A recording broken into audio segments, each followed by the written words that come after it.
पाकातले रवा लाडू बनवताना चाचणी थोडीही पुढे गेली की मिश्रण कोरडं होतं आणि नंतर त्याचे लाडू वळणं खूप कठीण जातं। लाडूंना व्यवस्थित आकार देता येत नाही। रवा जर व्यवस्थित भाजला नाही तर तो लाडू खाताना खुसखुशीत लागत नाही। नमस्कार, मी प्रगती आणि प्रगतीज किचन मध्ये तुम्हा सर्वांचे खूप खूप खूप मनापासून स्वागत आहे। गौरी गणपती विशेष फराळ रेसिपींमधील ही पहिली रेसिपी आज आपण पाहतोय। इथे तुम्ही लाडू पाहू शकता, एकदम खुसखुशीत हा लाडू तयार झालेला आहे आणि हा लाडू 20 दिवसापेक्षाही जास्त दिवस टिकतो। चाचणी पुढे जाऊ नये यासाठी एक खास ट्रिक सांगितलेली आहे आणि रवा भाजताना कोणती काळजी घ्यायची हेही व्हिडिओ मध्ये सांगितलेलं आहे, त्यामुळे व्हिडिओ लास्ट पर्यंत बघत राहा। चला तर मग रेसिपीला सुरुवात करूयात। इथे मी 1 वाटी तूप घेतलेलं आहे।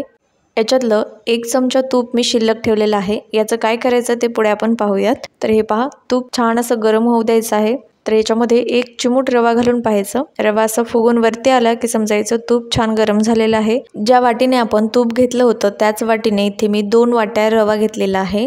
तूप जास्त गरम झालेलं असलं तर गॅसची फ्लेम मंद करायची किंवा थोडा वेळ बंद करा आणि नंतर याच्यामध्ये रवा घालायचा, म्हणजे रवा करपणार नाही। जर एकदम गरम तुपामध्ये तुम्ही रवा घातला तर तो थोडासा काळपट होऊ शकतो किंवा डार्क ब्राऊन कलरचा होऊ शकतो, त्यामुळे एकदम कडक देखील तूप गरम करायचं नाही।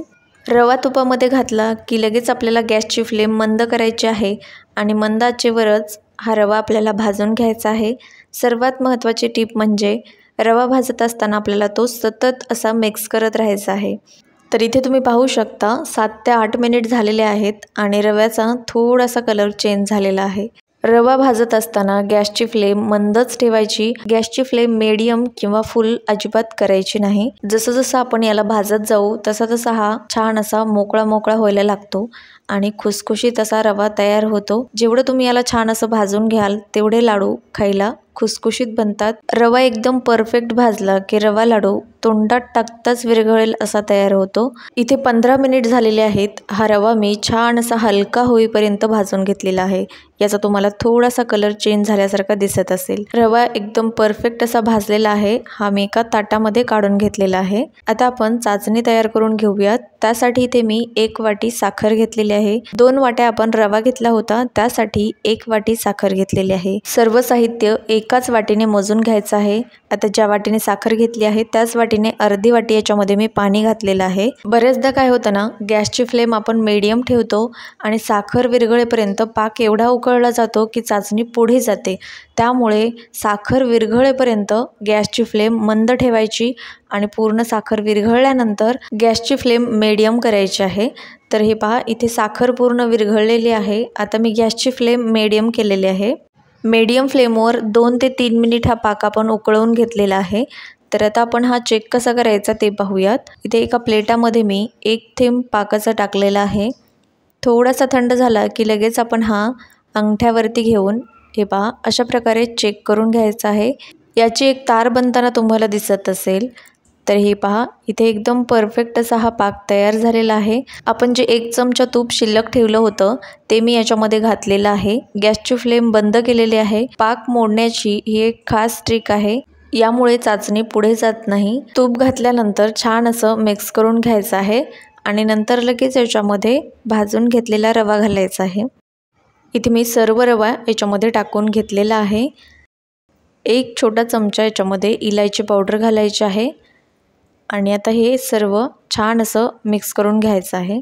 आता जरी तुम्हाला हे मिश्रण पातळ वाटत असलं तरी जसं जसं आपण याला मिक्स करत जाऊ तसं तसं हे मिश्रण घट्ट होत जातं। हे पहा, एकदम हलकं आणि रवाळ हे मिश्रण तयार झालेलं आहे। अजिबात याच्यामध्ये गुठळी वगैरे तयार झालेली नाही। हे पहा, सर्व मिश्रण व्यवस्थित मिक्स केल्यानंतर अगदी 2 ते 3 मिनिट आपण हे ताट झाकून ठेवणार आहोत। 3 ते 4 मिनिटापेक्षा जास्त वेळ हे मिश्रण ठेवायचं नाही, नाहीतर ते कोरडं होऊ शकतं। तर हे पहा, 3 मिनिटानंतर मी तुम्हाला दाखवते आहे। याच्यातला पाक पूर्ण मुरलेला आहे आणि हे मिश्रण थोडंसं कोरडं झालेलं आहे। आता हे व्यवस्थित असं मिक्स करून घ्यायचं आहे। याच्यामध्ये ज्या गुठळ्या आहेत त्या व्यवस्थित मोडून घ्यायच्या आहेत।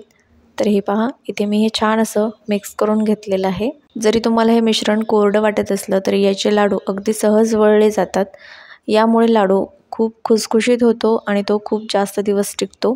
तर हे पहा, जर हे मिश्रण एकदमच कोरडं झालं, लाडू वळता येत नसेल, तर तुम्ही याच्यामध्ये थोडासा कच्चा पाक करून घालू शकता, जेणेकरून लाडू व्यवस्थित वळता येतील. आणि हे मिश्रण जर पातळ वाटत असेल तर आणखी थोडा वेळ ताट झाकून ठेवायचं आणि मग याचे लाडू वळून घ्यायचे. तर हे पहा, इथे मी तुम्हाला एक लाडू तयार करून दाखवलेला आहे. एकदम परफेक्ट असा हा लाडू तयार झालेला आहे. आता याच्यावरती ड्रायफ्रूट्स लावताना काय होतं, ते व्यवस्थित लावले जात नाहीत. बऱ्याच वेळा ते गळून पडतात. तर त्यासाठी लाडू अगोदर थोडासा वळून घ्यायचा आणि नंतर लगेच याच्यावरती ड्रायफ्रूट्स लावून घ्यायचे किंवा त्याच्यावरती थोडासा रवा भुरभुरायचा आणि मग लाडू वळून घ्यायचा. तर हे पहा, इथे दुसरा लाडू देखील मी तुम्हाला एकदम परफेक्ट असा बनवून दाखवलेला आहे. शेवटचा लाडूसुद्धा एकदम गोल गरगरीत आणि परफेक्ट तयार होतो. तर इथे तुम्हाला मी शेवटचा लाडू देखील बनवून दाखवते. हे पहा, अगदी सहज लाडू वळला जातो, याला जास्त प्रेस करायची गरज नाही आहे. इथे मी लाडूंवरती मनुके लावून घेतलेले आहेत. तुमच्या आवडीचे ड्रायफ्रूट्स तुम्ही याच्यावरती लावून घेऊ शकता. शेवटचा लाडूसुद्धा एकदम परफेक्ट असा वळलेला आहे. हे पहा, तर इथे सर्व लाडू तयार झालेले आहेत. आता तुम्हाला वाटत असेल की मिश्रण एकदम कोरडं होतं, मग लाडू फुटतील का? तर मी एक लाडू तुम्हाला तोडूनसुद्धा दाखवणार आहे. हा लाडू एकदम परफेक्ट बनलेला आहे, अजिबात तुटत नाही. डब्यात जरी ठेवले तरी एकसुद्धा लाडू अजिबात फुटणार नाही. तर एक लाडू मी तुम्हाला तोडून दाखवते. रेसिपी आवडली असेल तर व्हिडिओला लाईक करायला अजिबात विसरू नका आणि येणाऱ्या नवनवीन रेसिपी पाहण्यासाठी चॅनलला नक्की सबस्क्राईब करा. तर हे पहा, एक लाडू मी तुम्हाला इथे तोडून दाखवते. पेढ्यापेक्षाही खुसखुशीत हा लाडू तयार झालेला आहे. अगदी हाताने देखील सहज कुस्करला जातो आणि दिसायला एकदम सुरेख दिसत आहे. तर अशाच आणखी नवनवीन रेसिपींसाठी चॅनलला नक्की सबस्क्राईब करा आणि रेसिपी आवडली असेल तर व्हिडिओला लाईक करायला विसरू नका. तर ही पहा, हाताने अगदी सहज कुस्करला जातो, एवढा खुसखुशीत हा लाडू तयार झालेला आहे. लवकरच भेटू एका नवीन फराळाच्या रेसिपीसोबत. तोपर्यंत मस्त खा आणि स्वस्त रहा. धन्यवाद.